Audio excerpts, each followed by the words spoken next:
My fiancée and her family told me, "You'll never be good enough. The wedding is off." I just nodded.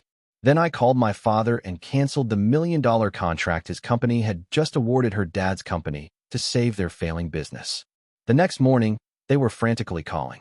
I, 32M, stood in the grand living room of my fiancé's family estate, surrounded by people who had spent the last 18 months pretending to accept me.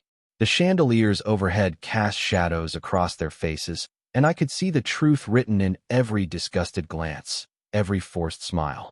Her mother sat perched on the leather sofa like a queen passing judgment. Her father stood by the fireplace with his arms crossed, and my fiancée stood beside them, refusing to meet my eyes. They had called this meeting 3 days before our wedding. The invitations had been sent, the venue booked, the deposits paid. My family had flown in from across the country. Everything was ready. But apparently, they had been waiting for this moment, and I had walked right into it. Her father started talking, explaining that they had made a terrible mistake. He said I came from the wrong kind of family, that my background was not suitable for their daughter, that they had tried to look past it, but simply could not. Her mother chimed in, mentioning how uncomfortable I made their friends feel at social gatherings, how I did not understand their world, how I would never truly fit in. My fiancée stood silent, her hands clasped in front of her, letting them speak for her. I listened to every word. I did not interrupt, did not argue, did not defend myself. I had learned a long time ago that people who had already made up their minds were not looking for a conversation. They were looking for an audience. When her father finally delivered the conclusion, telling me that the wedding was off and that I should leave quietly without making a scene, I simply nodded. My fiancée finally looked at me then, and I saw something flicker in her eyes. Maybe she expected me to fight for her, to beg, to make some grand romantic gesture that would prove them all wrong. But I had spent 18 months watching her choose them over me in 1,000 small ways, and I was tired. I told them I understood, that I would not cause any trouble, and that I hoped they found what they were looking for. Then I walked out. I sat in my car in their circular driveway for a few minutes, letting the reality settle over me. The rejection stung, but it was the humiliation that burned deeper. They had waited until 3 days before the wedding to do this, had let me invest everything into a future they had no intention of honoring. I thought about my parents who had rearranged their entire schedules, my younger sister who had taken time off from her residency program, my friends who had bought plane tickets and booked hotels. Then I remembered something else. 6 weeks ago, my father had mentioned something over dinner. His company, a major manufacturing corporation with international contracts, had been looking to expand their supplier network. They needed a specialized components supplier, and after months of negotiations, they had decided to go with a mid-sized firm that could scale up with their needs. The contract was worth close to $1 million in the first year alone, with potential for much more if the relationship worked out. My father had been excited because the company they chose had a personal connection. The owner was the father of my fiancée. Her father's business had been struggling for years, hemorrhaging money through mismanagement and failed ventures. This contract was not just an opportunity for them, it was a lifeline. My father had pushed it through despite some reservations from his team because he wanted to help his future in-laws, wanted to start our merged families off on the right foot. The contracts had been signed 2 weeks ago. I pulled out my phone and called my father. He answered on the second ring, his voice warm and excited, probably thinking I was calling with some last-minute wedding detail. I told him what had just happened, keeping my voice steady and factual. I explained how our family had just called off the wedding, how they had made it clear that I would never be good enough for their world, how my fiancée had stood there and let them do it. There was a long silence on the other end. Then my father asked me what I needed. I told him I needed him to cancel the contract with her father's company. I explained that I understood this was business and that his company's needs came first, but that I also knew his team had flagged some concerns during the vetting process and that he had overruled them as a favor to me. I said that favor was no longer necessary. My father did not hesitate. He told me to go home and get some rest, that he would handle it first thing in the morning, and that I should not worry about anything except taking care of myself. He said that family came first, and I was his family. They were not. I drove home and spent the evening making phone calls. I contacted the venue and explained that the wedding was canceled. I called my family members and told them not to come. I messaged my friends and let them know there would be no celebration.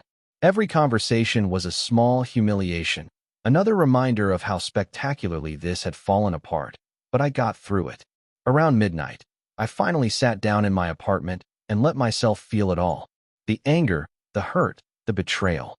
I had loved her, had seen a future with her, had been willing to overlook so many red flags because I believed we could build something together. But she had never stood up for me, never pushed back against her family's thinly veiled contempt, never chosen me when it mattered. I fell asleep on my couch sometime after 2 in the morning. The next morning started early. My father called at 7 to tell me it was done. His legal team had gone through the contract and found a clause that allowed for termination within the first 30 days under specific circumstances. They had drafted the termination letter, citing concerns about production capacity and quality control issues that had been flagged during the initial assessment. It was professional, legally airtight, and effective immediately. He also mentioned that his team was relieved. Apparently, they had been worried about her father's company from the start, concerned that they would not be able to scale up to meet demand and that the whole thing would become a liability. My father had pushed it through anyway because he thought he was helping family. Now that we were not going to be family, there was no reason to take on that risk. I thanked him and tried to process what this meant. Her father's company had been banking on this contract. They had probably already started hiring, maybe taken out loans to finance the expansion, definitely told everyone in their circle about the major deal they had landed. Losing it would not just be a setback, it would be catastrophic. The call started around 9. First it was my fiancée, or ex-fiancée, I supposed. She called 4 times in a row before I finally answered. Her voice was frantic, asking me what I had done, demanding to know if I was responsible for her father losing the contract. I told her I had simply informed my father that the wedding was off and that he no longer needed to extend any favors to her family. She started yelling, calling me vindictive and cruel, saying I had destroyed her family out of spite.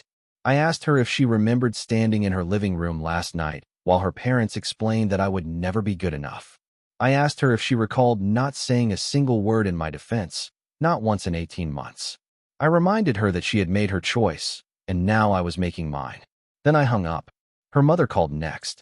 She tried a different approach, her voice sweet and conciliatory, explaining that perhaps they had been too hasty, that emotions had run high, that maybe we could all sit down and discuss this like adults. She suggested that the wedding did not have to be canceled, that perhaps we had all overreacted, that families go through rough patches, but love conquers all. I told her that I appreciated her reaching out, but that I thought their initial assessment was correct. I agreed that I probably would never fit into their world, that our backgrounds were too different, that it was better to end this now than to struggle through years of resentment. I said I bore them no ill will and wished them well, but that I would not be reconsidering. She started to argue, her sweet tone cracking, but I ended the call. Her father was the last to call, and he did not bother with pleasantries. He told me I was making a huge mistake, that I was burning bridges that could have benefited me, that I was being childish and petty. He said that business was business and that I had no right to interfere with his company's contracts. I let him vent for a while, then calmly explained that I had not interfered with anything. I told him that my father's company had made a business decision based on their assessment of his company's capabilities. I mentioned that the concerns about production capacity and quality control had been documented from the beginning, and that my father had only overlooked them as a personal favor. Now that we were not going to be family, there was no reason to overlook valid business concerns. Everything was professional and legal, and if he had questions about the termination, he should contact my father's legal team. He started threatening legal action, claiming some kind of discrimination or breach of contract, but I knew it was empty bluster. The contract had been terminated properly, and his company had no grounds to fight it. I told him I had nothing more to say and ended the call. Update 1. The next few days were chaos, but I stayed out of it. I heard through mutual friends that her family was scrambling, trying to find alternative financing, reaching out to other potential clients, desperately attempting to stop the bleeding. Her father had apparently been counting on that contract to secure additional loans and investments, and without it, several other deals were falling through. My ex-fiancée kept trying to reach me. She sent long text messages, emails, even showed up at my apartment building once. Her story kept changing. First, I was a monster who had deliberately sabotaged her family. Then I was the love of her life, and she had made a terrible mistake. Then I was a manipulative person who had been playing some long game all along. I blocked her number after the fifth voicemail. Her mother tried the friend network approach, having mutual acquaintances reach out to me with messages about forgiveness and second chances. I politely told everyone the same thing. The relationship was over, the decision was final, and I was moving forward with my life. Some people understood, others thought I was being cruel, but I had stopped caring about outside opinions. What surprised me was how much support I got from my own family and close friends. My sister flew in anyway and stayed with me for a week, helping me sort through the practical matters of disentangling a life I had been building with someone else. My father called every few days to check on me, never once suggesting I reconsider, always making it clear that he stood with me. My mother sent care packages and made sure I was eating. I also heard from a few people who had known her family for years. They reached out quietly, privately, to tell me I had dodged a bullet. Apparently, this was a pattern. Her family had a history of using people, of making connections and extracting value, then discarding people when they were no longer useful. I was not the first person they had treated this way, just the first one who had been in a position to push back. One guy told me about his brother, who had dated her cousin years ago. The family had been warm and welcoming right up until the brother lost his job at a prestigious firm. Suddenly, he was not good enough anymore, and the relationship ended abruptly. Another woman mentioned how her husband had been friends with her father, had helped him with business advice and connections, only to be cut out completely once the father no longer needed him. It painted a picture I had been trying not to see for 18 months. All the small comments about my background, the way they measured everything in terms of status and connections, how they had suddenly become so much warmer after they learned about my father's company. I had wanted to believe it was about me, about us, but it had always been transactional for them. 3 weeks after the canceled wedding, I got a letter from her. It was handwritten, 6 pages long, and it arrived at my office. She apologized for everything, said she had been weak and had let her family control her, admitted that she should have stood up for me. She said she loved me and that she was willing to cut off her family if that was what it took for us to be together. I read it twice, looking for sincerity, trying to find some truth in the words. But all I could see was desperation. Her family's business was failing. Their social standing was taking hits because people were asking questions about why the wedding had been canceled so abruptly, and she was facing the reality that she had thrown away a relationship for nothing. I wrote back a short note. I told her that I appreciated the apology, but that I did not believe her. I said that she had shown me who she was when it mattered, and I had learned to believe people the first time. I wished her well and asked her not to contact me again. Update 2. 2 months later, I ran into her at a mutual friend's party. I had debated whether to go, knowing there was a chance she would be there, but I decided I was not going to let this control my life. I showed up, and sure enough, she was there with some guy I did not recognize. She looked different. Thinner, more worn down, less of the polished confidence she used to carry. When she saw me, she went pale, then quickly turned away and started talking animatedly to the guy she was with. I got the message. She was trying to show me she had moved on. I spent the evening talking with friends, genuinely enjoying myself, not paying attention to her. At one point, I ended up in a conversation with someone who worked in her father's industry. Without prompting, he mentioned how her father's company had just filed for bankruptcy protection. The loss of the major contract had triggered a cascade of problems, and they had not been able to recover. Her father was trying to restructure, but it was not looking good. I felt a momentary pang of something, maybe guilt, maybe pity. But then I remembered standing in that living room, listening to them explain why I would never be good enough, watching her stand silent while they dismantled our future. I had not caused their business to fail. Years of mismanagement and poor decisions had done that. I had simply removed the unearned safety net my father had extended as a favor. As I was leaving the party, she caught me at the door. She asked if we could talk, just for a minute. Against my better judgment, I agreed. We stepped outside into the cool night air, and she got right to it. She told me she had made the biggest mistake of her life. She said that she had been raised to value the wrong things, to measure people by their status instead of their character, and that she had lost the best thing that ever happened to her because of it. She asked if there was any chance, any possibility at all, that we could try again. I looked at her for a long moment. Part of me wanted to believe that people could change, that she had genuinely learned something from all this. But I had spent 2 months rebuilding my life, processing the hurt, and understanding what I actually wanted. And what I wanted was not someone who needed to lose everything before they saw my value. I told her that I thought she was going through a hard time and looking for something stable to hold on to, but that I was not that person anymore.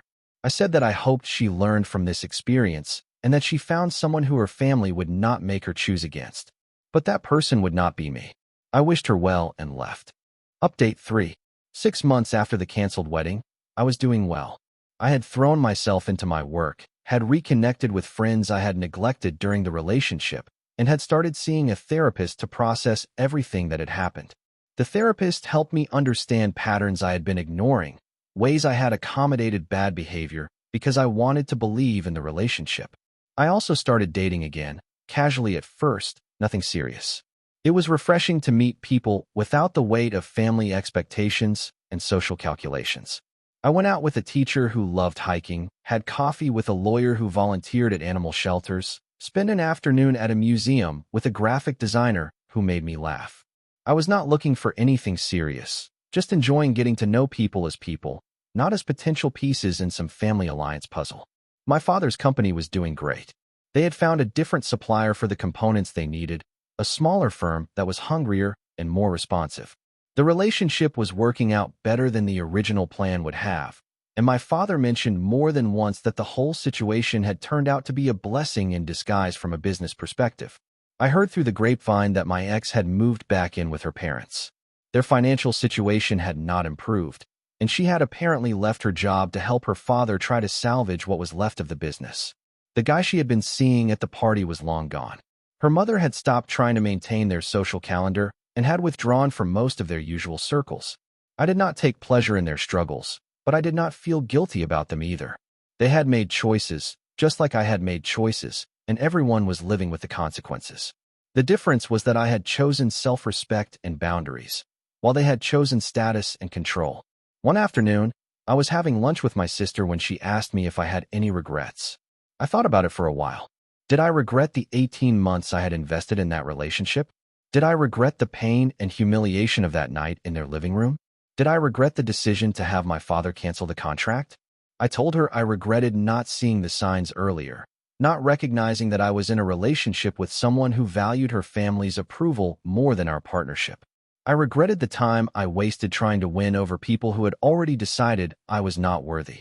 But I did not regret how it ended. She asked me if I thought I had been too harsh, if maybe I should have given them a chance to make it right.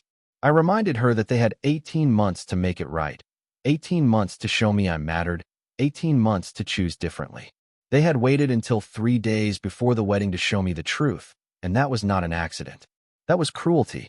I told her that calling my father and asking him to cancel the contract was not about revenge. It was about boundaries. It was about recognizing that I did not owe them anything, that my father did not owe them anything, and that the favor he had extended was based on a relationship that no longer existed. It was a business decision, just like their decision to call off the wedding had been a calculated choice about what served their interests. My sister nodded, and I could see she understood. She had been furious on my behalf when it all happened, had wanted me to do worse, had suggested I expose them publicly or take some more dramatic action. But I had chosen the quiet route, the professional route, the route that let their own choices catch up with them without me having to be vindictive. A year after the canceled wedding, I was in a good place. I had started seriously dating someone I met through friends, a woman who worked as an environmental consultant and had no patience for social games or status competitions. She had met my family and liked them for who they were, not what they could offer. My parents adored her, and my sister had already started joking about being a bridesmaid. I occasionally still heard updates about my ex and her family through mutual acquaintances. Her father's business had gone under completely. He had found work consulting for another firm, a significant step down from owning his own company. Her mother had taken a part-time job at a boutique, something she apparently found humiliating. My ex was working in marketing for a small firm and living in a modest apartment. Their fall from their self-appointed social throne had been dramatic, and apparently, the people they had looked down on for years were not particularly sympathetic. The friends who had surrounded them when they were successful and well-connected had drifted away when the money and status disappeared. They were learning what it felt like to be judged and found wanting. I did not gloat. Their situation was not my victory. It was just the natural consequence of building a life on shallow foundations. They had valued all the wrong things, had treated people as transactions, and had discovered that when you measure everything by status and wealth, you have nothing left when those things disappear. The last time I heard anything about them was about 18 months after the canceled wedding. A mutual friend mentioned that my ex had gotten engaged to someone, a guy who worked in finance. I felt nothing when I heard it. No jealousy, no regret, no curiosity. That chapter of my life was completely closed, and I was genuinely happy in the new one I was building. Looking back, that night in their living room was one of the worst moments of my life. But it was also one of the most clarifying. It showed me who people really were when they thought they held all the cards. It taught me about boundaries and self-respect. It proved to me that I did not need to accept being treated poorly just because I loved someone. And it showed me that sometimes the best revenge is not revenge at all. It is simply removing yourself from the equation and letting people face the consequences of their own choices without your help or interference. They had decided I was not good enough for their family. I had decided they were right. I was not good enough to accept being treated that way. We both got what we wanted in the end.